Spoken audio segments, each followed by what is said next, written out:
So hello guys, welcome to new video of politics. That's right. President Trump reposted a 2004 New York Times article on Truth Social about high ratings for his reality TV series, The Apprentice. Well, yeah, it was 2004. Back then, even this got a second season. Karoline Leavitt suddenly went completely off script on national television, and it was not because a journalist trapped her with a difficult question or caught her unprepared, but because Seth Meyers sat at his late-night desk, delivered one perfectly timed joke, just a single line, and somehow managed to reveal something about Donald Trump that no amount of polished press briefing spin could ever fully cover up or smooth over. And Trump reposted a 2004 New York Times article yesterday on Truth Social about the high ratings for The Apprentice Season 1 finale. Okay, I get that he's a very old man, but why is his life flashing before my eyes? Now, before we dive into Karoline's specific kind of unraveling, we need to look closely at what Seth Meyers actually said, because the setup here really matters. So on April 23rd, he walked out onto his late-night stage and told the audience that President Donald Trump had reposted a 2004 The New York Times article on Truth Social about the massive ratings for The Apprentice Season 1 finale. Then he added that he understands Trump is older, but wondered why it suddenly felt like Trump's entire life was flashing before his eyes. And the audience burst into laughter, which makes total sense, because yes, the joke is funny on the surface, but what really made it land was that Meyers noticed something deeper that most people had completely overlooked. One of the things that supporters of the president, including his press secretary, have said is that he's a guy who can walk and chew gum at the same time. He can handle a lot of stuff, but I think it's worth noting that he has not been just focused on Iran, but instead, over just the last 24 hours or so, he posted on social media about the TV ratings for the last season of The Apprentice, which was 22 years ago. He promoted a biography about Justice Alito. He called Obama aide Norm Eisen a sleazebag and pushed unfounded claims that the Virginia redistricting now, the election was rigged. Where is the president's head right now?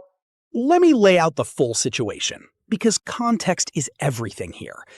Right now, the country is dealing with a serious national crisis, and Donald Trump, as the sitting president, is handling an active military conflict involving Iran. The U.S. agreed to a ceasefire. Then Trump extended it without a clear end date and told reporters there is no defined timeline for when it might actually end. Meanwhile, the U.S. Navy has been enforcing a blockade around Iranian ports in the Strait of Hormuz. Oil prices have surged past $100 per barrel, and gas prices across the United States have climbed to $4.10 per gallon, which is up 35% since the conflict began. The war in Iran is dragging President Trump's approval rating down. Just 37% of American adults approve of his performance. In December, that number was 42%. But check this out. 2/3 of Americans say they do not approve of Trump's handling of the war. The economy also a major factor. The situation in Iran is causing oil and gas prices to soar and inflation to spike. Just 13% strongly approve of the economy under this president. Now, all of this is creating new pressure for the White House to quickly reach a deal with Iran to end the war and start bringing those prices down. The next 48 hours. At the same time, public opinion is taking a serious hit, with 63% of Americans disapproving. And according to the New York Times polling average, his net approval rating sits at negative 19 percentage points, which is the lowest point of his second term.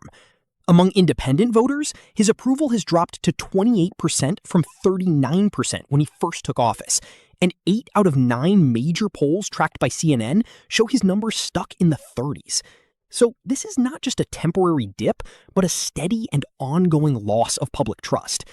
And despite knowing all of that, he went on Truth Social and posted exactly what you would expect: a 22-year-old newspaper article about his former television show. How long are you willing to wait until you get a unified response? Don't rush me, Jeff. Guys like you want to say, oh, so we were in Vietnam like for 18 years. We were in Iraq for many, many years. We're in for I don't like to say World War II because that was a biggie, but we were 4.5, almost 5 years in World War II. We were in the Korean War for 7 years. I've been doing this for...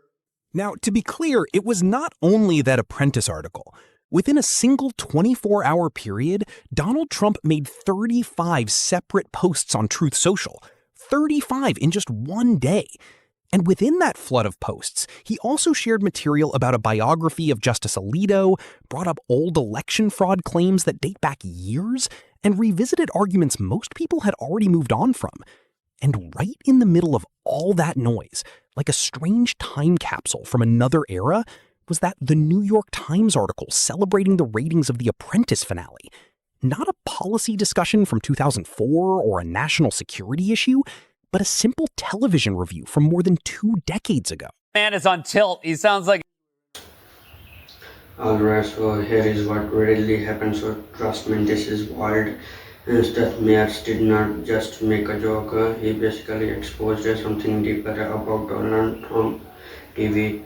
So Trump reports a 2004 article about his show The Apprentice, yes, from over 20 years ago, and Seth Meyers hits back with a simple but brutal line. He says it feels like Trump that is flashing before his eyes. Now on the surface it's funny, but if you actually think about it, it's hard, because at the same time the country is dealing with a serious situation: wars, tensions, rising gas prices, falling approval ratings, and instead of focusing on that, Trump is posting about old TV ratings and that's where the movement becomes viral. Mayors basically points out when someone is confident about the present, they talk about now, but and then when they are not, they go back to the past, and that's exactly what is looked like. Enter Karoline Leavitt, the press secretary. She tries to stay confident, calm, and in control, but the problem is the clips do not lie. There is no clear timeline for the conflict, no straight answers, and everything starts sounding like